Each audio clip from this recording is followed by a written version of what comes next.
কেন খগেন মুর্মু আর শঙ্কর ঘোষকে মারা হলো, বাধা দেওয়া হলো, এর কারণই তো আমি খুঁজে পাচ্ছি না। এই সময় তো সবাই যাবেন, পাশাপাশি দাঁড়িয়েও মানুষের পাশে দাঁড়ানো যায়।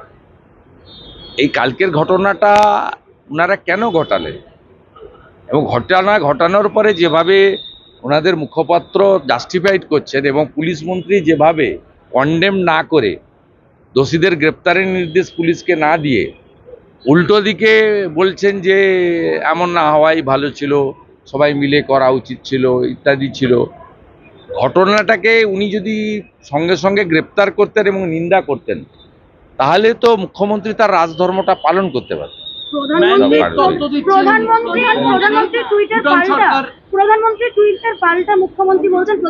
আমি সকালবেলা 8টার সময় দেখে নেবেন, কমেন্ট রিটুইটও করে দিয়েছি, মুখ্যমন্ত্রীকে আমি উত্তর দিয়ে দিয়েছি।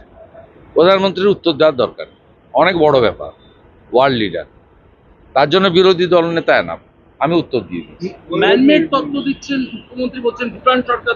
তো এখানে কালীঘাটে বলছিল ফারাক্কা দায়ী, ডিবিসি দায়ী, এ ভূগোল জানে না।